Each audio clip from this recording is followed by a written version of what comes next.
대한민국 근현대사를 성경적 세계관으로 알리고 전하는 대한역사문화원의 한국 근현대사 바로 알기 특강입니다. 대한민국은 국민 주권과 법치를 통해 개인의 자유와 평등한 기회가 보장되는 자유민주공화국입니다. 그래서 우리는 대한민국의 국민으로서 주권을 행사하고 개인의 자유와 평등한 기회를 보장받으며 그 권리를 법으로 보호받고 있습니다. 또한 대한민국은 자유시장 경제를 채택하여 선진한국을 이루었고 국민들은 그 번영의 혜택을 누리고 있습니다. 그러나 불과 100여 년 전 조선 백성들은 자신의 힘으로 벗어날 수 없는 종의 멍에를 짊어진 채로 자유의 개념조차 알지 못했습니다. 온갖 종의 멍에에 매여 자유의 개념조차 없던 조선이 하루아침에 우연히 어쩌다 보니 번영과 발전을 누리며 전 세계에 K열풍을 일으키는 선진한국이 되었을까요? 누구도 그렇게 생각하는 사람은 없을 것입니다. 분명한 것은 오늘의 번영에는 시작점이 있었다는 것입니다. 그렇다면 그 시작점을 놓은 사람들은 누구일까요? 바로 기독교 선교사입니다. 1832년 7월 25일 귀칠라프 선교사를 시작으로 1945년 해방 전까지 1529명의 선교사가 이 땅에 달려와 그 위대한 역사의 문을 열었습니다. 선교사들은 조선을 자유케 하라는 하나님의 명령에 따라 아무개 땅 조선의 굳게 닫힌 문의 빗장을 열고 조선으로 들어왔습니다. 드디어 어둠 속에서 고통받는 조선 백성들에게 자유를 주기 위한 놀라운 여정이 시작된 것입니다. 이름하여 조선 탈출 프로젝트입니다. 1884년이 거의 다 저물어갈 즈음 조선은 한바탕 큰 혼란을 겪었습니다. 바로 갑신정변입니다. 갑신정변은 청나라에 빼앗긴 주권을 되찾고 민씨 세력을 척결하여 개혁을 꿈꾸었던 개화파들에 의해 일어난 난이었습니다. 결과는 3일 만에 청나라 군대에 의해 진압되면서 끝나버렸고 조선에 찾아온 개혁의 기회를 또 한 번 잃게 되었죠. 조선은 이제 더 빠른 속도로 망국의 길로 걸어가고 있었습니다. 그런 혼란 가운데 조선은 새해를 맞이했습니다. 1885년 4월 5일 새벽 인천 제물포항에 2명의 선교사가 도착했습니다. 그들은 아펜젤러와 언더우드 선교사였습니다. 이들은 조선에 온 첫 번째 정착 선교사였는데요. 정착 선교사란 오랜 시간 그곳에 머물며 사역을 지속하는 이들을 말합니다. 한마디로 조선에 뼈를 묻을 각오를 하고 온 사람들이죠. 그날 아펜젤로 선교사는 배에서 내리며 이렇게 기도했습니다. 우리는 부활절 아침에 이곳에 왔습니다. 그날 사망의 권세를 이기신 주께서 이 백성을 얽어맨 결박을 끊으사 하나님의 자녀로서의 자유와 빛을 주시옵소서. 선교사들이 이 땅을 밟은 목적이 바로 이것입니다. 자유입니다. 조선 백성을 단단히 묶고 있는 결박을 끊고 자유를 얻게 하는 것. 그래서 그들은 사랑하는 가족을 떠나 낯설고 불편하고 심지어 죽음까지 각오해야 하는 조선으로 온 것입니다. 선교사들이 전하는 복음의 핵심은 바로 자유입니다. 자유는 다른 말로 표현하자면 구원이라고 말할 수 있습니다. 구원이란 어떤 위험한 상황에서 구출되거나 속박에서 해방된다는 뜻이죠. 선교사들은 조선 백성에게 어두움에서 벗어날 방법, 그 놀라운 방법을 전해주러 온 것입니다. 그렇다면 무엇으로부터의 자유를 선포한 것일까요? 먼저는 조선 백성의 영적 자유를 위해 죄에서 자유를 얻는 유일한 길을 선포했습니다. 그리고 조선 백성을 묶고 있는 각종 억압으로부터의 자유를 선포했습니다. 놀랍게도 선교사들이 전해준 영적 자유는 조선 백성을 묶고 있던 여러 억압의 사슬을 끊는 시작이 되었다는 것입니다. 이 시간에는 기독교 선교사들의 가장 중요한 사역, 교회를 통해 조선에 선포된 자유에 대해 이야기해 보겠습니다. 교회 이야기를 하면 예수님을 믿지 않는 사람들은 내가 왜 그 이야기를 들어야 하지? 라고 생각할 수 있습니다. 하지만 교회가 조선 백성에게 천지개벽을 일으킬 큰 영향을 끼쳤다는 것을 알아야 합니다. 지금부터 선교사들이 전한 복음이 조선 백성의 삶에 얼마나 놀라운 변화를 주었는지 살펴보겠습니다. 먼저 한국교회의 시작이 언제였는지 그것은 알고 가야겠죠. 조선에 세워진 최초의 교회는 현재 서울 광화문에 있는 세문안교회입니다. 세문안교회는 조선 최초의 교회이자 조선 최초의 장로교회입니다. 1887년 9월 27일 미국 북장로교회 소속 선교사인 언더우드 선교사에 의해 세워진 교회가 바로 세문안교회죠. 그리고 며칠 후인 1887년 10월 9일 조선 최초의 감리교회 정동교회가 미 감리교회 소속 아펜젤로 선교사에 의해 세워지면서 조선 교회의 역사가 시작되었습니다. 이후로 선교사들은 조선의 남과 북, 동과 서로 흩어져 조선에 드리워진 어두움의 자유의 빛을 비추기 시작했습니다. 우리가 잘 알고 있듯이 조선은 철저한 신분사회였습니다. 그중 조선 인구의 40%나 되는 천민은 사람으로 존중받는 대상이 아닌 물건 취급을 받거나 짐승 취급을 받았습니다. 조선의 그 누구도 천민을 이렇게 대하는 것에 대해 아무런 죄책감이 없었습니다. 그러나 그런 천민들을 사람으로 대한 이들이 나타났습니다. 네, 바로 선교사들이죠. 왜 그들은 조선의 정서에 반하여 천민들을 귀하게 대했을까요? 바로 성경의 가르침 때문입니다. 로마서 10장 11절에서 13절에 그 답이 있는데요. 13절을 한번 보면 주의 이름을 부르는 사람은 누구든지 구원을 받을 것이다 라고 말하고 있습니다. 한마디로 누구나 차별 없이 구원을 받을 수 있다는 말이죠. 예수님을 믿기만 한다면요.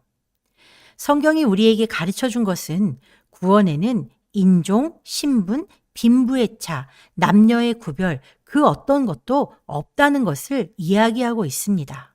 성경의 가르침대로 선교사들은 천민의 친구가 될 수 있었습니다. 조선을 지배하는 세계관으로는 도저히 있을 수 없는 일이 선교사들에 의해 시작된 것입니다. 서울시 종로구 김상옥로에는 연동교회가 있습니다.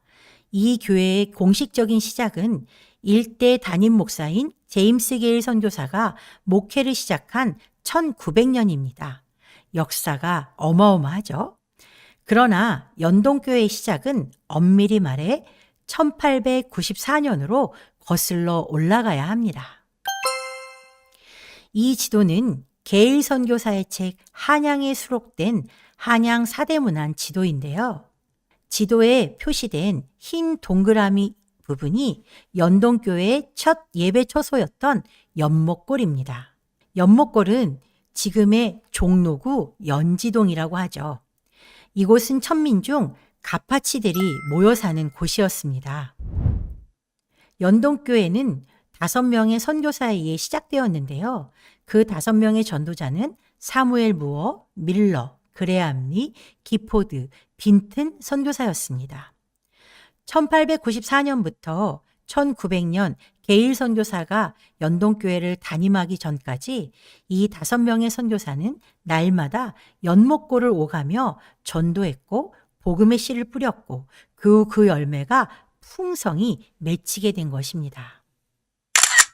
예수님을 믿고 죄에서 자유롭게 되고 나니 천민과 양반이 함께 예배드리는 당대 가장 큰 교회로 성장하게 되었다고 합니다. 1905년 연동교회는 첫 장로를 선출하게 됩니다. 장로란 담임 목회자를 도와 성도들을 돌아보고 하나님의 말씀대로 잘 살아가는지 점검하고 격려하는 직분을 말합니다. 그런데 연동교회의 첫 장로 투표에서 놀랍게도 가파치 출신의 고찬익이 장로로 선출되었습니다. 모두를 깜짝 놀라게 한 사건이었죠. 양반이 천민의 지도를 받게 된 상황이 되었으니까요. 그래서 한때 일부 양반들이 교회를 떠나기도 했지만 다시 교회가 안정되어 1907년에는 1000명이 넘는 성도가 예배드리는 큰 교회가 되었습니다. 반상의 구분이 철저하던 조선에서 복음은 신분의 벽을 허물고 신분제라는 멍에를 끊는 놀라운 일을 시작한 것입니다. 1893년 6월 세문안교회에 이어 두 번째 장로교회가 시작되었는데요. 이름하여 곤당골 교회입니다.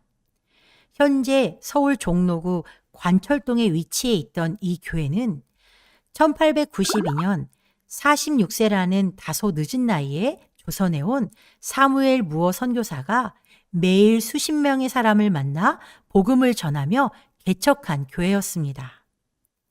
무어 선교사가 조선에 올 무렵 서울에서 사역하던 선교사들은 정동에 있던 미국 공사관을 중심으로 모여 살았는데요. 안전상의 이유 때문이었습니다. 하지만 무어 선교사는 조선 백성 속에 깊이 들어가 선교하겠다며 조선 사람, 특히 천민들이 거주하던 지역에 어울려 살며 조선말을 배웠다고 합니다. 그래서인지 무어 선교사는 원고 없이 우리말로 설교하는 선교사로 유명해졌죠. 이듬해인 1894년 관철동에 살던 백정 박가가 장티푸스에 걸려 죽음의 문턱에까지 이르는 일이 생겼습니다. 이때 사무엘 무어 선교사의 주선으로 백정 박가는 고종의 주치의였던 에비슨 선교사에게 치료를 받고 살아나게 됩니다. 임금을 고쳐주는 저 귀한 사람이 나를 고쳐주다니. 자신을 사람으로 그것도 사랑을 듬뿍 담아 대하는 선교사와 그들이 전한 복음에 감동한 백정 박가는 예수님을 구주로 영접하고 곤당골 교회의 성도가 되었습니다.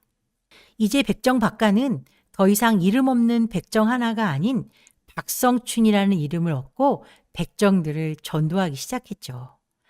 놀랍게도 박성춘의 전도로 곤당골 교회에 백정들이 모여들기 시작했습니다. 그런데 그로 인해 문제가 생겼습니다. 일반 교인들이 백정과는 도저히 예배를 함께 드릴 수 없다며 백정을 쫓아내라고 항의를 시작한 것입니다. 그러나 무어 선교사님은 하나님의 자녀로서 어찌 백정이라고 하대하려는가? 라고 일반 성도들을 꾸짖었다고 합니다. 그러자 그렇다면 백정들을 예배석 뒷자리로 앉혀 구별해 준다면 우리도 계속해서 이 교회를 출석하겠소 라고 하며 끝까지 순종하지 않자 무어 선교사는 그들의 말을 들어주지 않았다고 합니다. 결국 그들은 교회를 떠나 홍문삭골 교회를 세우고 예배를 드리기 시작했는데요. 1898년 홍문삭골 교회에 큰 불이 나 교회가 다 타버리는 일이 일어나면서 곤당골 교회를 떠났던 성도들은 회개하고 곤당골 교회로 돌아오게 되었다고 합니다. 그러면서 현재 을지로 입구인 구리계로 교회를 이사하게 되는데요. 당시 교인들이 108명이나 되었다고 합니다. 그중 백정 출신 교인은 30명이었다고 하죠. 그래서 이 교회는 백정교회로 불리웠습니다. 1905년 곤당골 교회는 현재 교회가 있는 인사동으로 이사하면서 이름을 승동교회로 바꾸게 됩니다. 그리고 백정이었던 박성춘은 승동교회의 장로가 되었다고 합니다. 천민을 천민으로 대하지 않고 친구로 대한 교회가 바로 승동교회였습니다. 복음은 백정 박가에게 드리워진 신분의 멍에를 끊어주었고 박성춘이라는 자유로운 삶을 선물했습니다. 자유인 박성춘은 평민과 양반들 앞에서 당당하게 연설하는 만민공동회의 연사가 되었습니다. 백정이 사람들 앞에서 당당하게 자신의 주장하는 바를 연설한다는 것은 당시 조선의 상황으로는 천지가 개벽할 일이었다는 것을 우리가 알아야 합니다. 이것이 바로 기독교가 외치는 복음의 핵심 자유입니다. 전북 김제 금산면에 위치한 금산교회는 1905년 미국 남장로교회 파송을 받아 조선 호남 지역에 선교 사역을 한 테이트 선교사가 개척한 교회입니다. 이 교회는 기역자 교회로 유명한 교회인데요. 조선 선교 초기 교회들은 금산교회와 같은 기역자 모양이 많았습니다. 그 이유는 남녀가 유별하다는 조선의 세계관을 배려하여 탄생한 건축 구조 때문입니다. 목사님이 기역자 부분의 모퉁이에 서고 남녀 성도를 분리하여 한쪽은 남자 성도, 한쪽은 여자 성도들이 앉아 예배를 드릴 수 있도록 한 것이죠. 금산교회는 아주 특별한 두 사람이 있었는데요. 이자익과 조덕삼이었습니다. 조덕삼은 김제에서 이름 있는 부자였고 이자익은 그 집의 마부이자 머슴이었습니다. 이들은 테이트 선교사의 전도를 받고 예수를 함께 믿게 되었고 1905년 10월 11일에 세례도 함께 받고 집사도 영수도 같은 날 함께 되었다고 합니다. 그 후 교회는 장로를 세우게 되는데 놀랍게도 김제지방의 유지이며 금산교회의 재정을 모두 감당하고 있던 주인 조덕삼을 제치고 그 집 머슴 이자익이 장로로 선출된 것입니다. 교인들은 몹시 난감해했지만 조덕삼은 교회의 결정을 하나님의 뜻으로 받아들이고 교인들 앞에 나아가서 나는 하나님의 뜻을 겸허히 받아들여 이자익 장로를 잘 받들고 교회를 더욱 잘 섬기겠습니다. 라고 선언했다고 합니다. 후에 조덕삼도 금산교회 2대 장로가 되었고 자신의 집 마부였던 이자익을 평양에 있는 장로의 신학교에 보내 공부를 하게 했습니다. 물론 장학금까지 주면서 말이죠. 더구나 이자익이 신학을 마치고 목사가 된 후 금산교회에 담임 목회자로 청빙하여 함께 교회를 섬겼다고 합니다. 교회가 세워지는 곳마다 이런 일이 일어나는 이유는 교회가 기독교인들끼리의 친목단체가 아니라 자유를 선포하는 곳이기 때문에 가능한 일이었습니다. 복음을 통해 자유가 선포된 곳곳에서 조선 백성들의 어깨를 짓누르던 종의 멍에들이 하나둘씩 벗겨지기 시작했습니다. 예수를 믿게 된 양반들은 노비들이 자신과 같은 사람이라는 것을 깨닫고 그들을 속량하고 나아가 자녀로 대하기 시작했습니다. 그리스도 신문이라고 하는 이 신문에 보면 순안에 살고 있는 박인시라는 사람은 그 종을 속량하고 딸로 삼았다라고 말하고 있죠. 또한 평양에 살고 있는 이 씨는 예수님을 믿기 전에 큰 돈을 주고 샀던 종을 속량하여 주었다는 이야기 또한 이 신문에 기록하고 있습니다. 모두 다 예수님을 영접하고 난 이후에 일어난 놀라운 변화들이죠. 그리스도 신문의 기사 하나를 더 보겠습니다. 임신근이라는 사람에게 아들과 딸이 있는데요. 지금 이 두 부부는 아들과 딸의 결혼 문제를 의논하고 있는 중입니다. 그러던 중 부인이 먼저 예수님을 믿게 되고 남편도 예수님을 믿는 놀라운 사건이 일어나죠. 두 부부가 몇 주의 주의를 지키고 나서 그들이 나눈 대화의 내용이 이 신문에 기록되어 있는 것입니다. 조혼, 매매혼, 보쌈이 당연하여 여성들의 권리가 없던 조선에 복음이 전해지자 내 딸과 며느리는 짐승이 아니요 사고 파는 물건도 아니라 소중한 존재라는 것을 깨닫게 된 것입니다.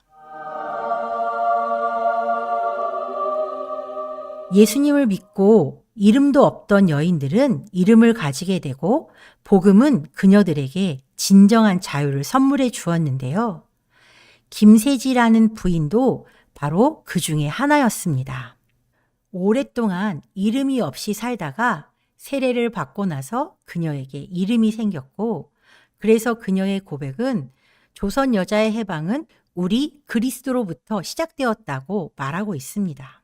김세지 부인은 조선의 가혹한 결혼제도의 피해자 중 하나였는데요.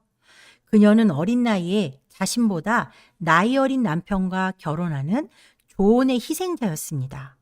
더구나 그 어린 남편이 일찍 죽고 그녀는 보쌈의 피해자가 되었습니다. 그리고 그 둘째 남편과 드디어 헤어지고 자신을 사랑해주는 사람과 결혼했지만 그 역시도 조선의 여느 남자들처럼 다른 여자에게 마음을 주었다고 합니다. 그런데 그때 그녀가 듣게 된 복음은 바로 이것이었습니다. 만일 예수를 믿으면 집안이 평안해질 것이고 남자도 주색 잡기를 버리고 살림에 힘써하여 내외간 화순하게 되리이다 라는 이 말을 듣게 된 거죠. 이 말은 그녀를 교회로 향하게 했고 예수님을 영접하게 했습니다. 그 후 남편도 예수님을 영접하여 정말 가정의 평화를 선물로 받게 된 것이었죠. 그런 그녀의 고백이 바로 조선 여자의 해방은 기독교에서 시작되었다라는 것입니다. 여성을 천대하던 조선, 그 조선의 가련한 여인들을 해방한 것이 바로 복음이었다는 것을 우리는 기억해야 합니다. 황해도 평산 간바이골 교인들이 복음을 듣고 나서 결정한 내용은 정말로 재미있습니다. 지금은 성경의 뜻을 안즉 이렇게 하는 것이 좋지 아니하니 동네 외인들이 흉볼지라도 이후로부터는 이 두 가지를 버리고 밥 먹을 때 부인들도 방에 들어와 남편과 같이 편안히 앉아서 먹기로 작정하자 한즉 일심이 되어 그대로 하자. 정말로 재미있는 기사죠. 복음은 남녀가 서로를 존중하게 만들었습니다. 한 밥상에서 밥 먹는 일이 지금은 너무나 당연한 일이지만 조선은 그렇지 않았죠. 그런 조선에 복음이 전해지면서 남녀가 한 상에서 먹고 마시는 변화를 만든 것이 기독교 복음입니다. 천민과 여성의 인권이 존재하지 않던 조선에 조선을 자유케 하라는 하나님의 명령을 받고 찾아온 선교사들, 그들은 흑암의 땅 조선에 굳게 닫힌 빗장을 복음으로 열고 조선의 자유를 선물했습니다. 그 선물은 지금 우리에게까지 이어져 우리가 이 자유를 의식하지도 못한 채 누리고 있다는 것을 기억하고 감사해야 할 것입니다. 감사합니다.